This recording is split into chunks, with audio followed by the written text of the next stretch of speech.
Thanks, everybody. We'll begin and ask Coach Smart for a few opening remarks, and then we'll go to your questions.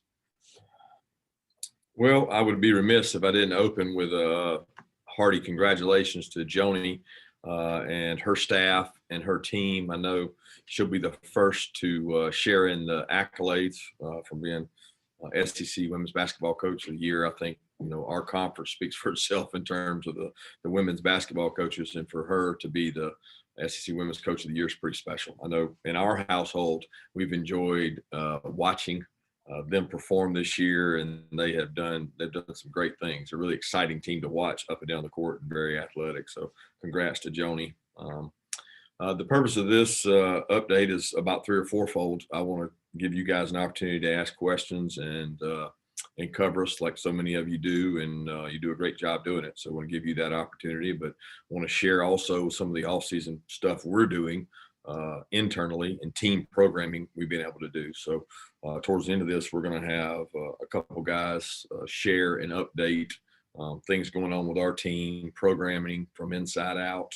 And I know Cortez is going to update with Dogs for Pups. So we'll follow Cortez up with Dell and Matt Luke also. So give you guys a chance to visit with those guys, which we don't get a lot of opportunities to do in our off season or really in season from a perspective of time wise.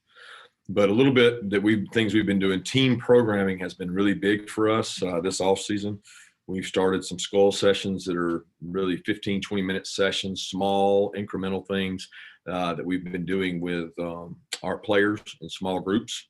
And small groups work a lot better. You get to not be in a huge group. Obviously, COVID, the pandemic helped with small groups, but the guys have felt a greater connection, trying to define what our DNA is as a team.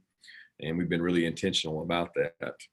The other thing we started doing from a team programming point of view is, Dr. Courtney Gay, our assistant AD for DEI, diversity, equity, and inclusion. She's done a tremendous job of programming, setting the standard for our players, but also our staff in terms of having speakers come in, having meetings with our players. She's done a tremendous job, and it's a new position that was just created. And along with Matt Stafford's gift that helped us move this needle forward with a lot of the social issues we incurred in the past. In the last year, it became more relevant. And for our team, the Dogs for Pups kind of spun out of those conversations we had last summer.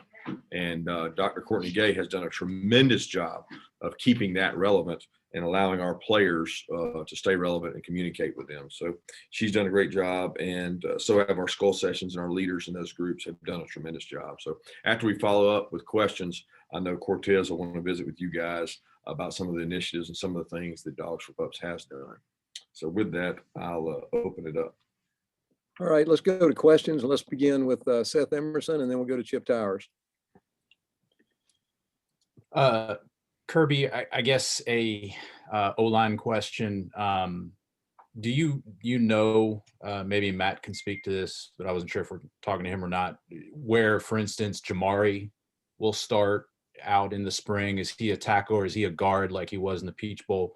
Warren McClendon, is he going to stay on the right or move to the left? What can you tell us about that at this point? Those are things that will come up throughout spring. Like I said, we're really focused on what's in between our ears right now, and not what our bench press is or what position we're going to play. Those things will play out based on what other guys can do or can't do. So Warren McClendon's development has to be at tackle because he's played tackle, right? But he played guard last year, 10-15% of his extra snaps, because you have to be able to play two positions.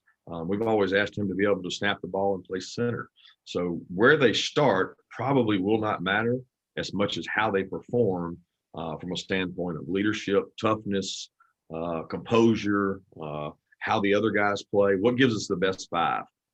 So we're not really concerned with where they're starting at. Jamari obviously worked in at guard.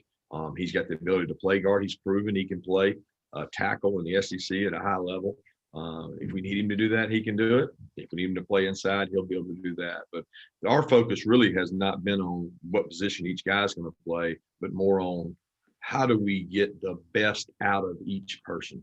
And a couple of those guys you mentioned, are leaders on the team, and it's not just getting the best out of them, it's them getting the best out of everybody else. And can they hold guys accountable?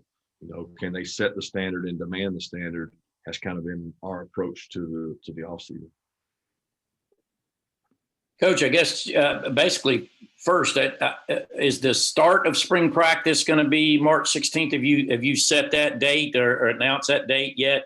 Exactly. And just general, you didn't get spring last year, so what's it mean that does that change the objective at all, or your perspective on getting these 15 practice opportunities?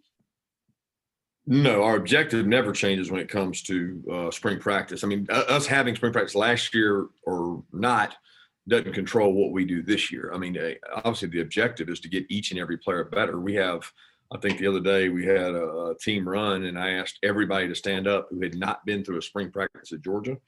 And I'm going to venture to say it was 65 to 70% of the team stood up. And that's a scary thing. You're like, well, what does that matter? They haven't been through a spring practice. It just shows you the youth you have, the lack of practices and experiences your team has. I mean, 16 mid-years, a lot of new walk-ons. Nobody that was here last year for the first year had gone through that. So when you look at all those things, it kind of combines you to say, wow, we've got a really, really young group from that perspective. But yeah, we plan on starting, I think it's 2 weeks from today, which would be, I think it's March 16th. Is the date that we would plan on starting spring practice, and follow the model we've kind of always had. We can change that based on weather. We can change that based on a lot of different things, injuries, but that's the plan that we currently have in place. Appreciate it. Okay, let's go to Mike Griffith and then Mark Weiser. Coach, you mentioned a lot of these guys that haven't been through a Georgia spring practice. JT Daniels would be one of those guys. How valuable will it be for JT, and how has JT looked this offseason? Everybody needs spring practice. Let's be honest. There's nobody on our roster. I mean, you could even say the returning fifth-year guys. It's important that they get the spring practice they have. But for the quarterback position, the continuity of the offense, that's critical. You want to be able to get some relationships built there. Continuity towards the end of the year began to improve. Obviously, offensively, we've got a lot of guys that are coming back. But that doesn't mean you're going to have success because they're coming back. I mean, I think the more the mantra or the message out there is you're going to be great, the tougher our job becomes internally to motivate and have guys. We've had off seasons here where we had returning quarterback, returning backs, returning these guys, 2 great tackles. And hey, did that equate to instant success? Not necessarily. So what you do and what you earn is what you get in the off season, and nothing's given to you. There's no entitlement. And I think JT understands that. And I think that the rapport with the receiver group for all the quarterbacks is going to be extremely important in terms of developing our offense and getting timing in the passing game. Kirby, as you develop the players that you have this winter, I'm curious, kind of what's your approach with the transfer portal as it relates to cornerback, which would seem to be a big need for you guys? I mean, the transfer portal hasn't changed for us. It's not the primary source of finding football players. I mean, we want to recruit, develop, and work to get the best football players we possibly can in here. I don't think the guys that come out of the portal have issues or problems. That's just not our normal protocol. It's not what we want to build our program based around. It's a need-based deal, and we have needs. Defensive back is a spot that we're thin at. We think we have very capable, good young players at the position. We don't have a lot of experience. So if you get an opportunity to gain experience, which, we did the first year we were here, we got Mo Smith, and all of a sudden you got a player that makes your team better almost immediately. So we would not decline the ability to look at an option there, but I don't really know what you mean when you say that, because it's like philosophically, what are you looking for? Well, I mean, I want to coach the players we got, because that's the one thing I know that I can impact. I don't control the portal. I have no control over who goes in and who's in. So I'm focused on the players that we have, getting them better. Okay, let's go to Anthony Dasher and then Dean Legge. Hello, Coach. Just wondering if you had like an update on Dominic Blaylock and Marcus Rosemead about how their recovery is going from their respective injuries.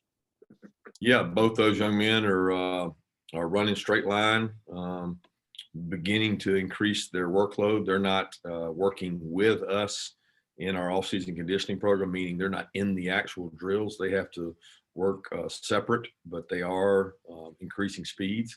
You know, Ron Course and his staff do a tremendous job with those guys, and they're right on schedule for where they need to be. But again, I think everything for you guys is all about ability and between and what this guy's going to do and what that guy's going to do. And I realize you're doing that for the fan base. I'm here to talk about what's between the ears matters way more than how fast they're running, what they're doing, or any of those things. Mm-hmm. And that mental side of things is the emphasis we have for this off season, because it's so much more important,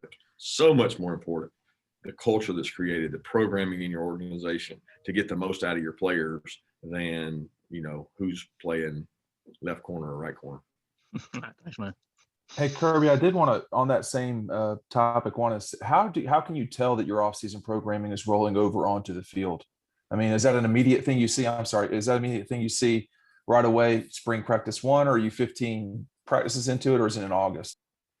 No, it's on a continuum. I mean, it's never, you see it. You see what we see that we're getting results from the things we're committing time to. So you get what you demand, you get what you invest. So we're investing time in us. We're investing time in connection. You know what I mean? Like, connection is important. It was a very strange year for everybody in college football, where you had some kids on teams that, I mean, they had only been on Zooms their entire time and never been face to face with anybody. So the connection and the dialogue and the, you know, what is my why? What is our why? And then demanding the standard has been a big topic of conversation for us. So you ask, how do you see that you're getting the results for that? It's every day in the sprints. It's every day. Every time something adverse happens, it's holding the guys accountable. So I'm not waiting on like practice 1 to see the effects of the stuff we're doing. I mean, I'm seeing the fruits of the labors when more guys are coming in on their own. To the guys are saying, hey, I want to go throw. Hey, I want to go work out extra. Hey, I want to go in there on Saturday. That culture is what you have to have in order to be elite, and that's what we're always working towards. Let's go to Jake Rowe and then Charles Odom. Kirby, kind of a big picture question here, and it kind of feeds into that whole mindset thing. Obviously, you guys you start every season with the goal of you know, wanting to win it all. I mean, I guess that's the ultimate goal, and getting over the hump is a big deal. You have high expectations of yourself. Is that something that you're, you know, are you just focused on the process of there and everything will take care of itself? Or is that something that's constantly in the back of your mind and you try to keep constantly in the players' minds that, yeah, that is the big goal and you're trying to win a championship here? Does that get preached over and over, or is it something that you just focus more on what has to happen here and now in the process? Yeah, I don't think you have to be careful that you make things just about that. I realize the standard of excellence that's been created here and the expectation.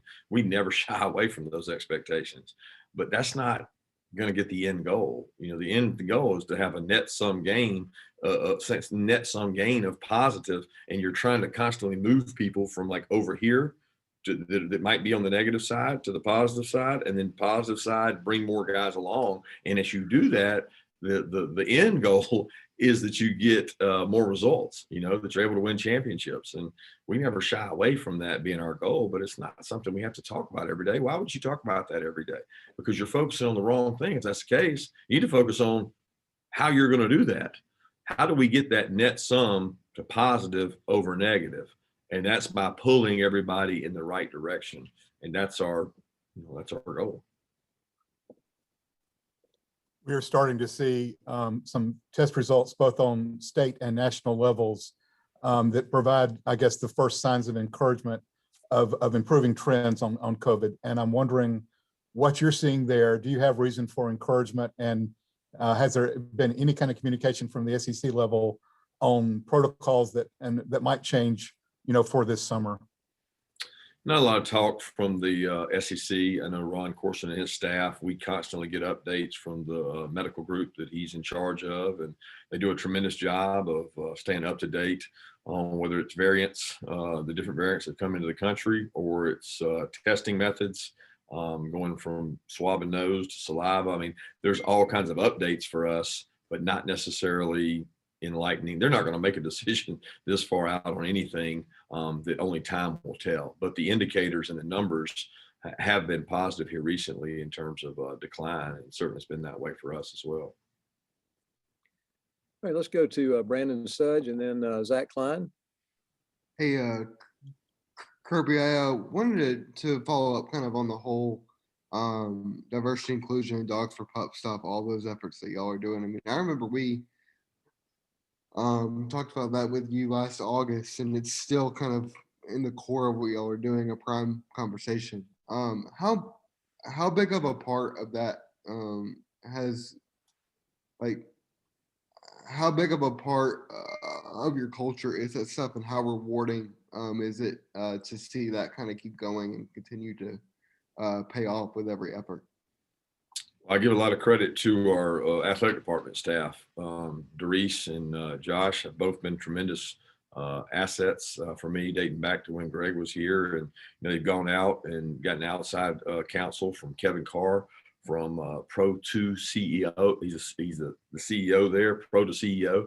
He does a great job, and he has come in and helped build a culture of education, of programming. Like I said earlier, Dr. Courtney Gay she was an academic counselor for us, but she's kind of moved over into the assistant AD role, and she's done a tremendous job of bringing back former players. Our players enjoy hearing from former players. So if it's a Jonathan Ledbetter or DeAndre Walker that comes in, that immediately grabs our guys' attention, and making sure the conversation stays relevant. It was brought to my attention that a great word is incrementalism. We're trying to get incrementally better this offseason in everything we do. So that includes the diversity, equity, and inclusion in that topic. Not to mention our mindset, which is the skull sessions we've been doing. We're trying to improve every way we can off the field. And I think the more the players buy into that, and the more they know it's important to you, the harder and the better results you're going to get on the field with those guys. Kirby, thanks for doing this. I appreciate it.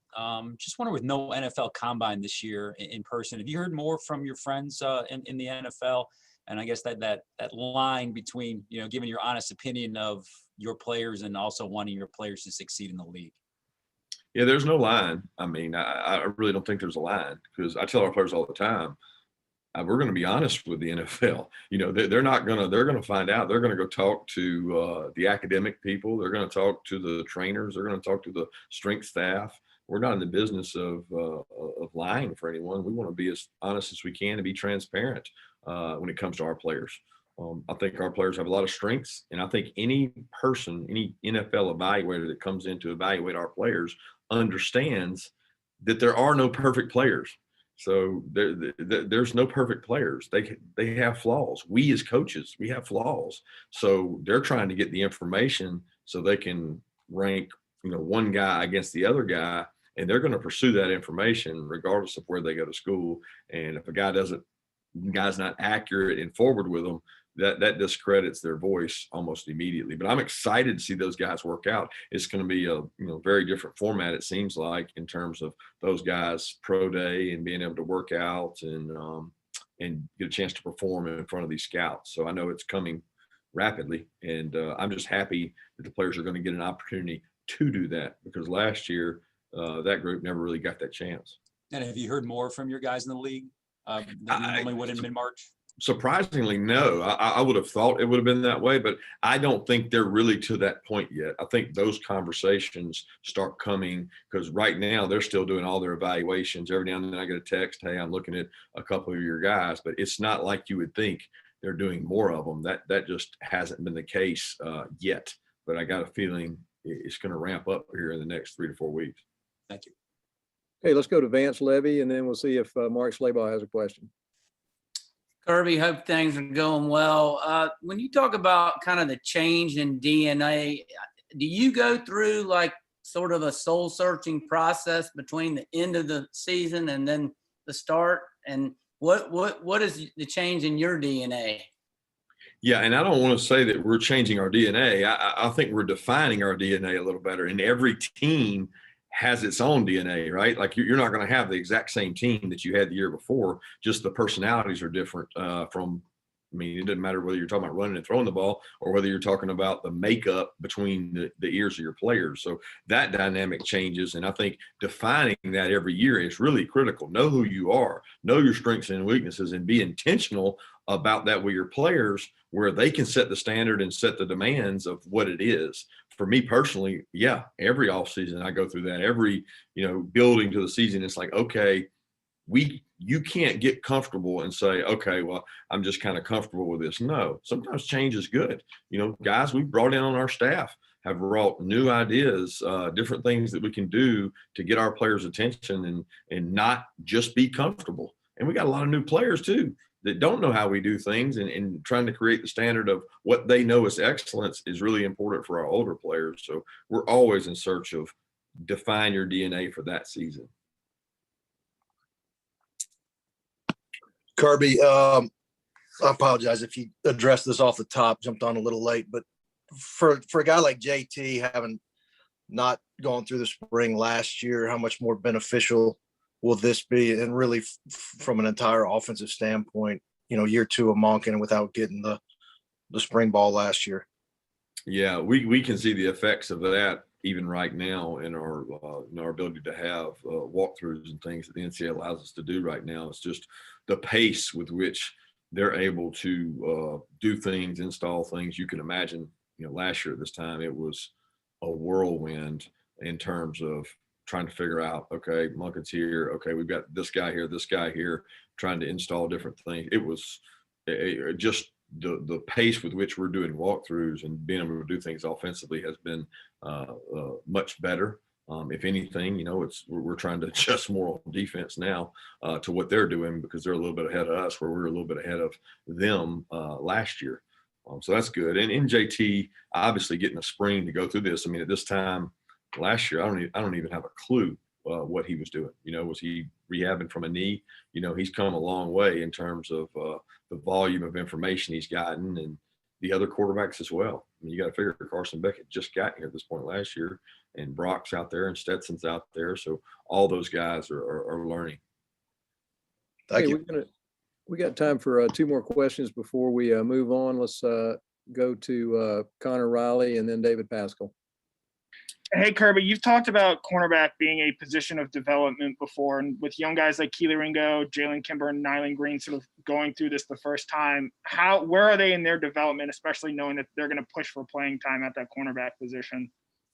Yeah, the cornerback position is really completely open. So to name two guys is probably not the smart. I mean, we got a lot of guys that are going to be working at cornerback. Every guy on our team is a potential quarterback and cornerback right now because we're in search of finding guys that can play that position at a high level in a really tough. When you look across the SEC, the ability to throw the ball has gotten better and better and better, and those guys get exposed. We're one of the conferences that plays more man-to-man probably than anybody else. So you got to have guys out there that can function. So that position is up for grabs. There are no guys that are proven returning starters. And every guy is working hard to learn the techniques and the details that it takes to play winning football at that position.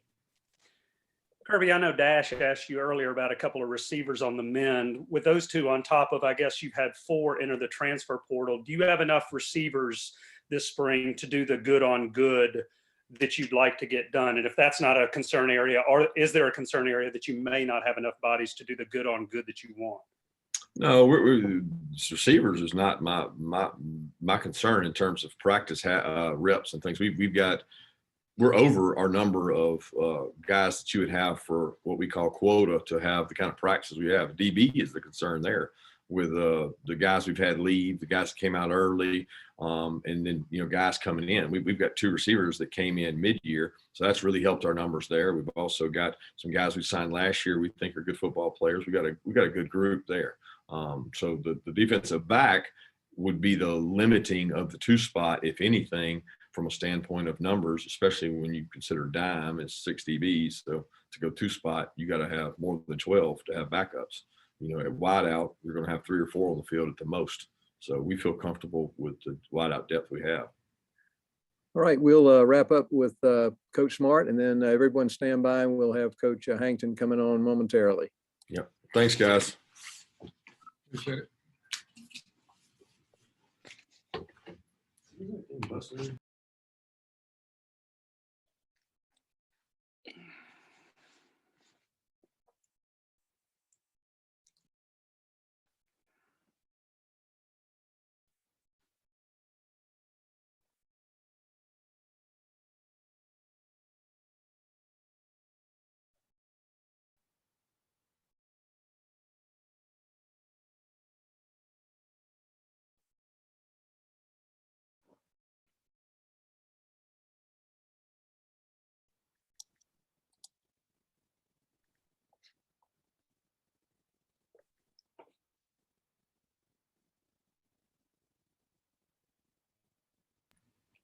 All right, we're ready to continue now with Coach Hankton, who will have a brief opening statement, and then we'll turn it back over to Claude, who will moderate. Thank you.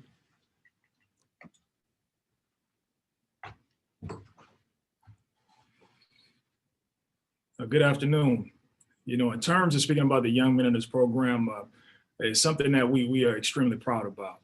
The Dogs for Pups program is our movement, our initiative, and our guys have taken an awesome approach to it. They've really embraced serving this community. We're consistently trying to enhance the culture, no matter what it is. Coach Smart always talks about, putting ourselves in an uncomfortable or discomfort position to continue to grow. And when you look at it, they've really taken ownership in terms of being intentional in serving this community. And just to recap of what we were able to accomplish last year, starting with the internet drive, we were able to raise over $100 grand to give kindergarten through 8th graders internet so they can attend school virtually, which was huge for them. The snack drive, we were able to raise almost 30,000 pounds of food. When it came to the coat drive, we're talking about 437 coats donated. And for Christmas, we were able to adopt 100 families to buy Christmas presents for. So, it's been an awesome deal under the leadership of Josh Brooks and Coach Smart. I think our guys have really embraced, this responsibility, and, we've empowered them to continue to serve the community. Now I take any questions. All right, let's begin with the questions. We'll try to move rapidly to get on to the other assistant coaches as well. Let's start out with Dean Legge and then Mike Griffith.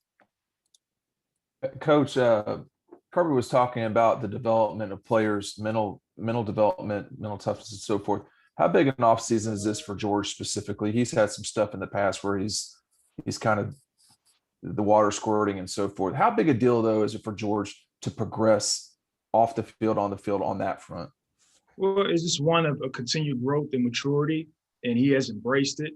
And when you look at our entire team, when you talk about altruism, I think there's this aura of selflessness, just this positive vibe, which is really, continued to grow.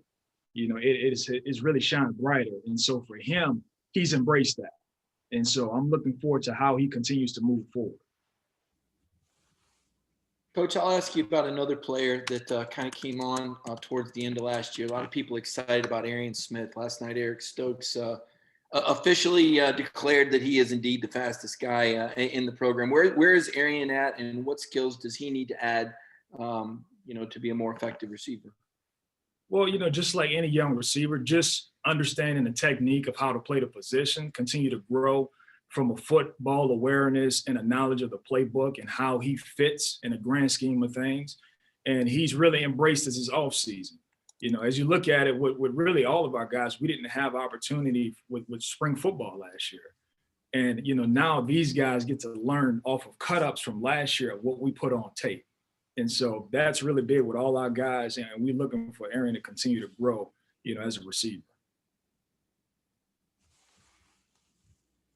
All right, let's go to Seth Emerson and then Anthony Dasher. Cortez, you could probably talk a longer time about this.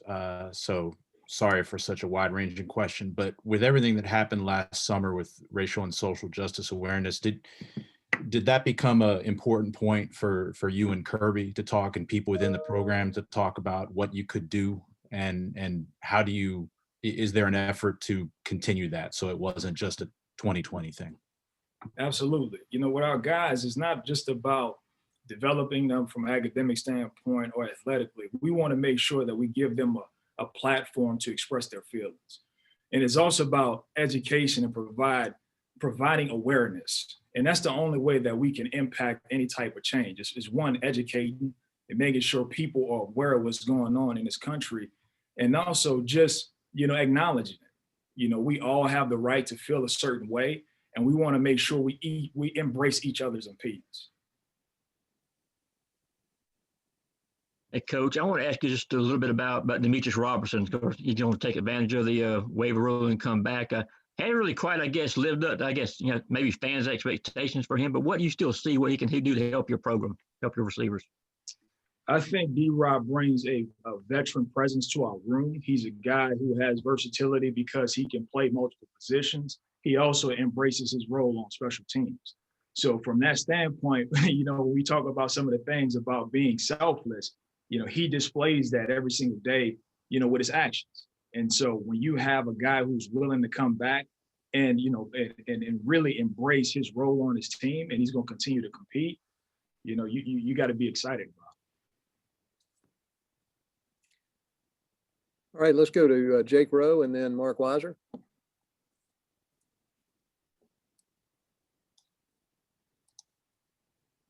Sorry, it took me a second to get unmuted there. Coach Hankton, when you look at your bringing back so many guys, Kirby talked about it a minute ago, how it's just not, a guarantee of success, but at the same time, it's probably better than bringing back nobody. How are you feeling about all the guys that you are bringing back and the guys and what they were able to show you, guys like Kieris and Jermaine Burton, and having that continuity there from year to year? Well, it's definitely huge because you're in a situation where you have the opportunity to be under the same offense coordinator going into the second season.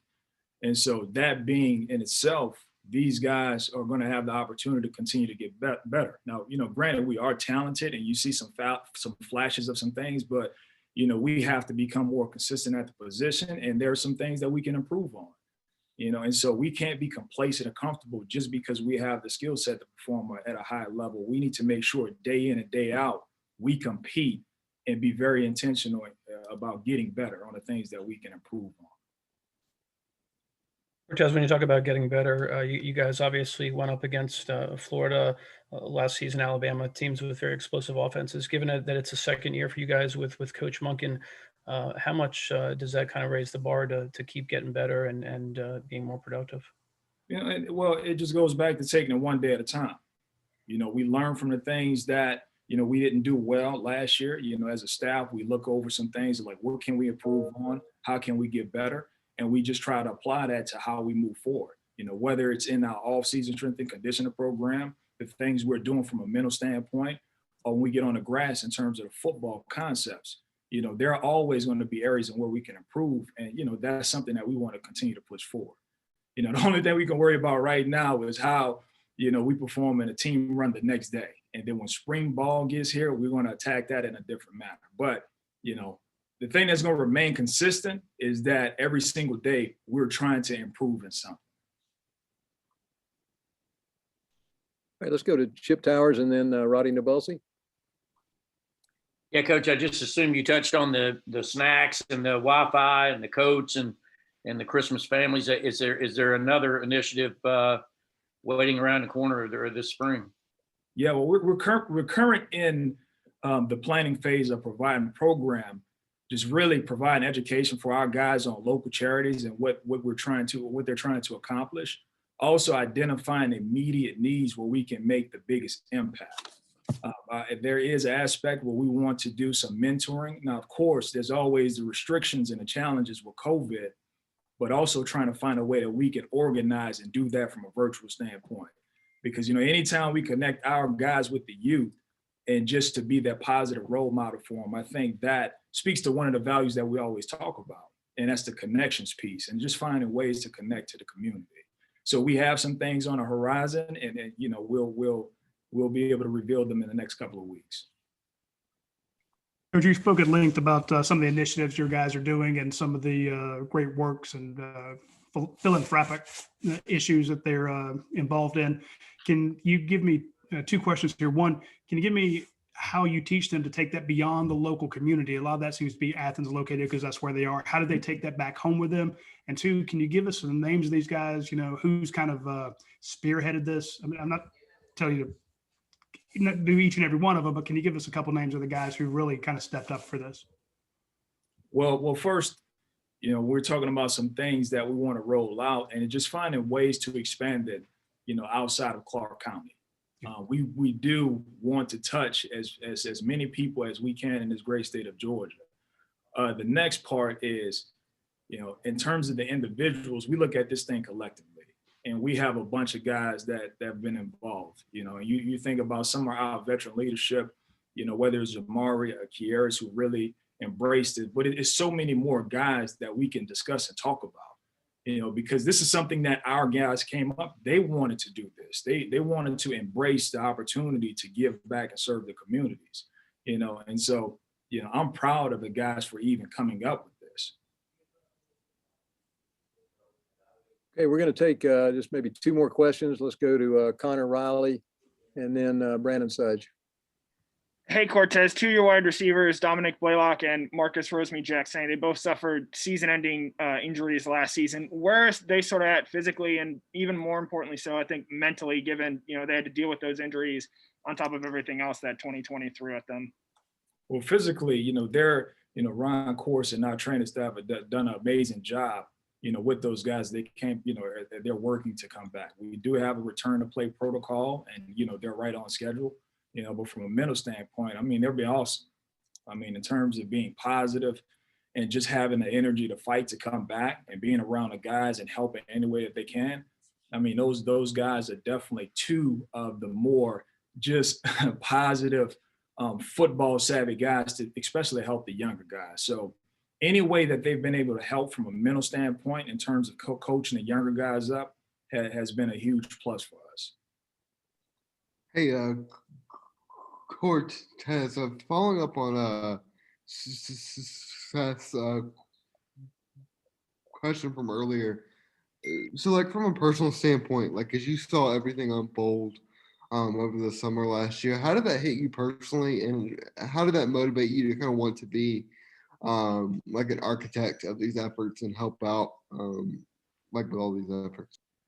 Well, when you see some of the things that occurred, you know, emotionally, you know, there's a wave of different emotions, you know, from anger, hurt, frustration. You know, when those things come up, you try to find a way to really redirect it in a positive manner. And the way that we best felt to do that was to really provide an open forum for our guys just to clearly communicate their emotions, you know, because I knew how I felt, and we wanted those guys to feel be comfortable in a space where they can talk about anything that they want to. And, you know, through that, it has really helped our team become closer. You know, when you're talking about a connection with each other, really understanding a background of, you know, where guys came from, understanding their why in terms of the motivation of, you know, why they play this game, I think that part is huge. And so, you know, as we grow together, we can continue to impact the people around us in a positive manner. Thank you, Coach Hankton, for your time, and we'll move on next. Everyone, please stand by for Coach McGee. All right, thank you, guys. Thanks.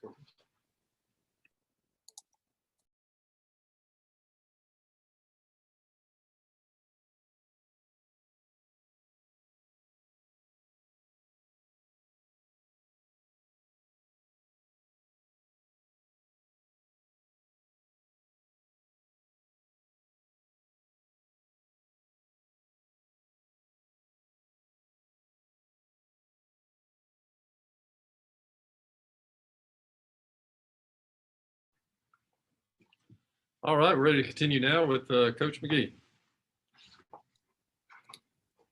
Hello, how y'all doing? All Right, we're going to go straight to questions with Coach McGee. Let's start out with Mike Griffith, and then we'll go to Jake Rowe.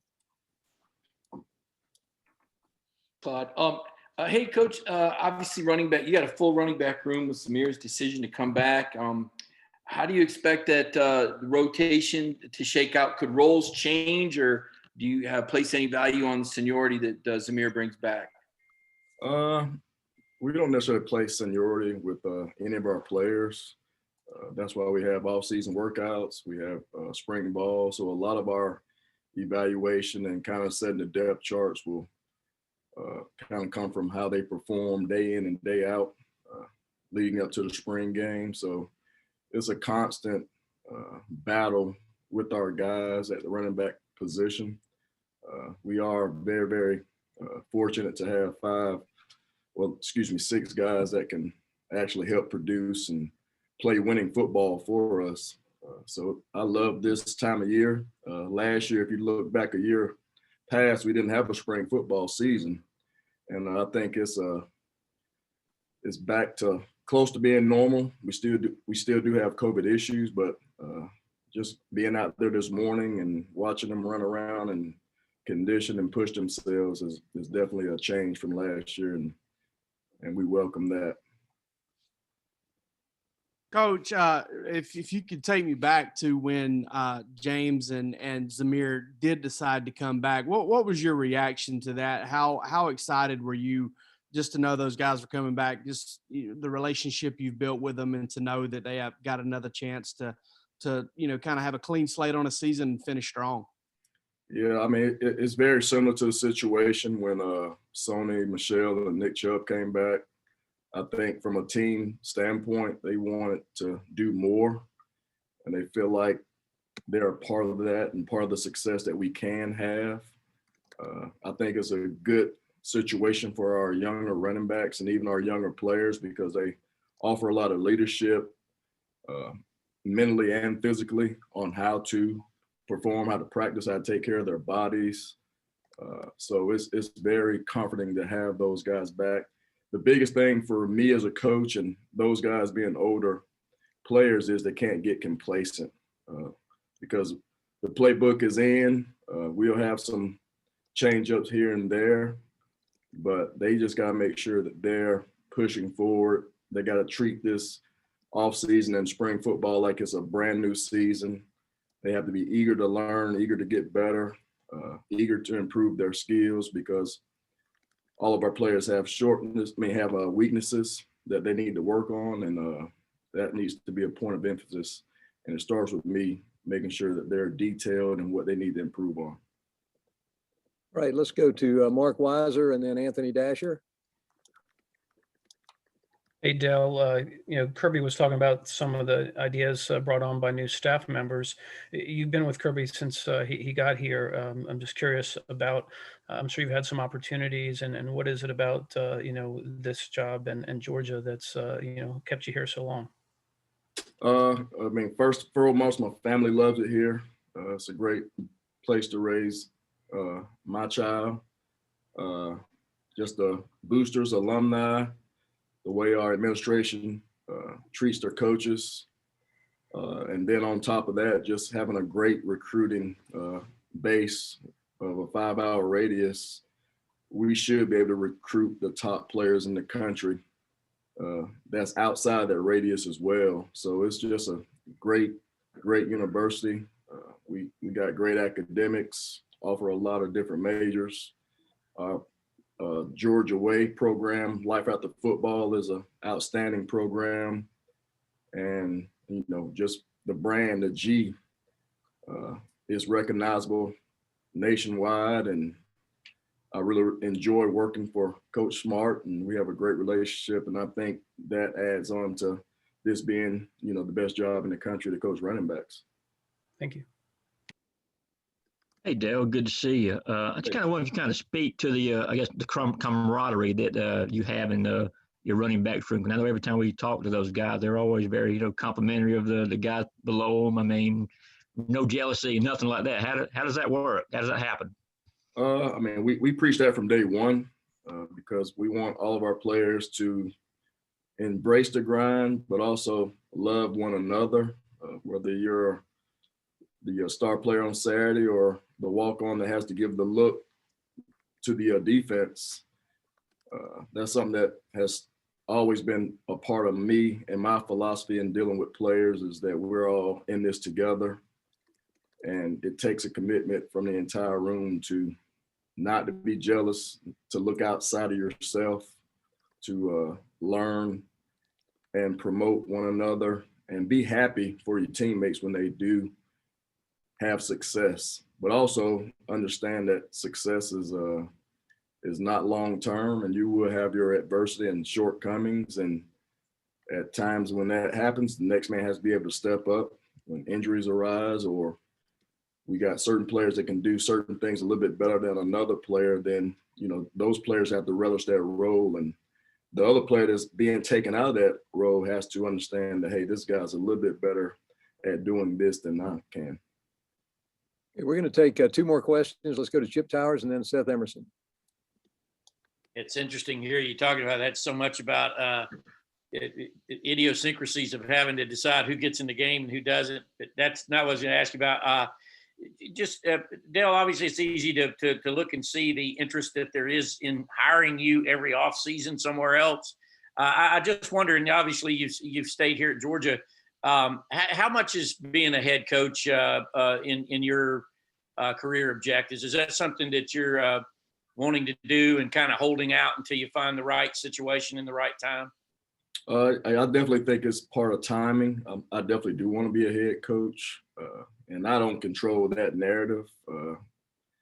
As you all know, it's definitely a tough deal for minority coaches to get that opportunity. And I do feel like when that opportunity does present itself for me, or even if it doesn't, I want to be a great ambassador for the next man that's following me, in particular, a man of color, just because of those opportunities just don't present themselves as much. That's the thing. I mean, are you disappointed in the number of opportunities that have been out there, whether it be a NFL or Division I college? I mean, yeah, I think as a whole, I think we're all, disappointed. We understand that it doesn't happen. The opportunities hadn't happened for us as readily, but we don't control that narrative. So until things change from an athletic director standpoint or ownership standpoint, that trend will continue. So it's just my job as a position coach, assistant coach, to do the best job I can. But at the same time, I'm comfortable with where I am, and I understand that I don't have control of who wants to hire a minority coach or not. That's strictly up to that university or NFL organization, and they have to feel comfortable with that. Okay, guys, we're going to have to wrap it right there with Coach McGee and move on to Coach Luke. Coach McGee, thanks for your time. All right, thank you. Thanks, Dell.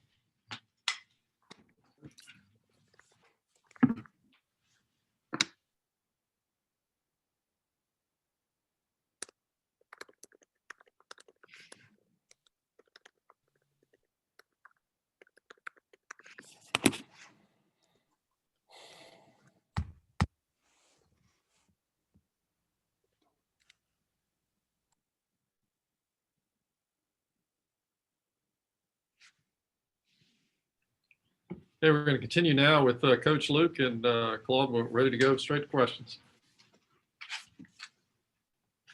All right, guys. Thanks for your time, Coach Luke. We'll go to questions. Let's start with Dean Legge, and then we'll go to Mark Weiser.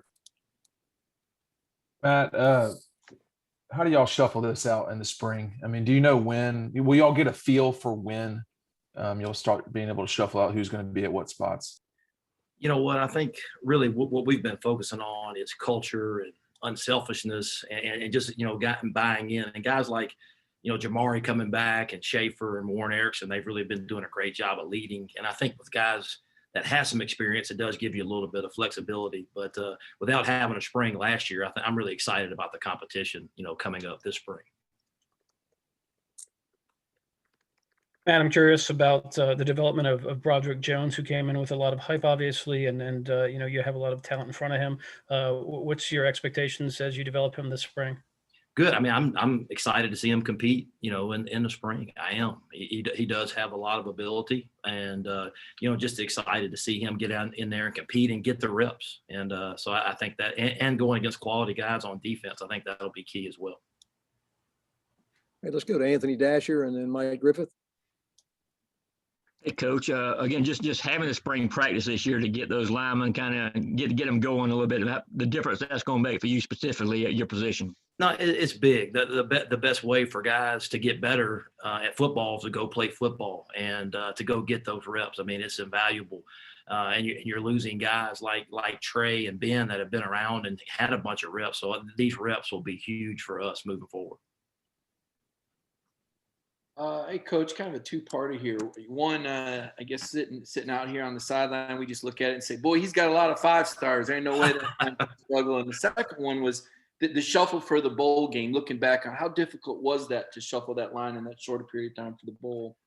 Yeah, I think any time that you have to replace people, it's tough, especially going against a quality defense. So it was tough, but I do think moving forward, we do have some pieces to the puzzle, but they got to go in there and get the experience. That's why guys like Jamari, guys like Schaefer, guys Warren Erickson have been around. They can kind of help set the tempo and lead these guys, moving forward, especially coming up with spring coming up. All right, let's go to Seth Emerson and then Chip Towers. How much stock are you putting in the Peach Bowl performance? How much does what Xavier did at left tackle, Jamari as a left guard in that game, how much stock does that have in a real game going to have versus what you see in spring practices and scrimmages? Well, to me, that it was just a starting point, and now you move forward, and you got 15 practices in the spring, and you got all summer, then you got all fall camp. So, it is some experience that like for Xavier, he got his feet wet, but you're looking to build off that in these practices, and obviously summer and fall camp. So you're excited that you can really build off that experience. Coach, you coached offensive line for a long time. I wonder if you can put in perspective, because you just in this brief time we've talked about so many different options that you have. Is this as deep as you've dealt with, or there's a lot of different ways you can go? Is that more than you're accustomed to, or is it about the way it is every spring? Well, no, I think anytime you have some flexibility with guys like Jamari that can play multiple spots, and Schaefer and Warren that can play multiple spots, it gives you some flexibility. And then obviously competition is huge, at every position. So anytime that you have competition, I think that's what makes Georgia special, is the ability to have competition at those positions and makes everybody better. All right, let's go to Jake Rowe and then Jed May. Coach Luke, I wanted to ask you about working with Todd Monken, and I know amongst the coaching staff, the word potential is probably thrown around quite a bit, but it's something that doesn't get mentioned to us very often. You guys don't want us to blow it up or whatever, but working with him, seeing what he likes to do offensively, seeing the talent you guys have coming back, how do you feel about the potential of the offense and the potential of Coach Monken to kind of get the most out of it? Yeah, I've really enjoyed being around Coach Monken. Obviously, I've known of him and coaching circles for a long time, but just very impressed with how he kind of sets everything up. He's very, very intelligent. He coaches with passion and energy, and just it's been really, really good to get around that pro style, and I've learned a lot, in the short time that we've been together, and it's only going to get better moving forward. So that's what I'm excited about. Hey, Coach Luke, something Coach Smart has talked about a lot is putting the best 5 offensive linemen on the field, regardless of position. As an offensive line coach, I guess, how does that play into the mindset for you, and how do you think it affects the guys on the field, knowing, a guy like Warren Erickson, for example, might be competing for a starting spot at center and guard?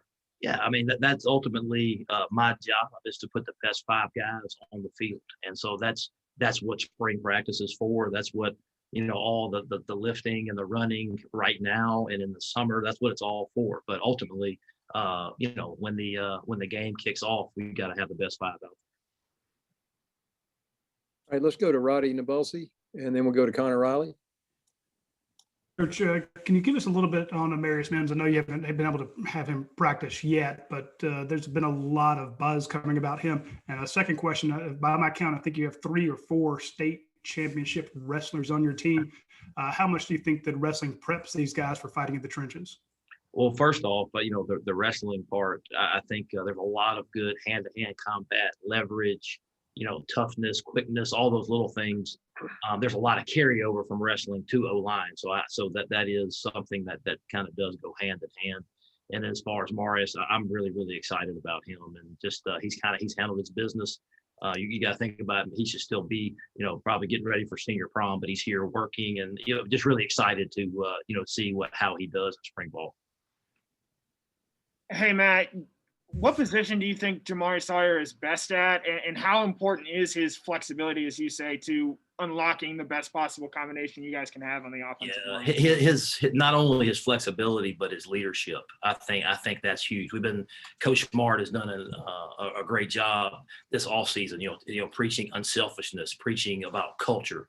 And Jamari is a huge part of that with him coming back. And his flexibility, he's going to play guard and he's going to play tackle. So his flexibility, based on how some of the other pieces do, it does give you some flexibility and competition. All right, we've got time for maybe just one more question. Let's take that from Palmer.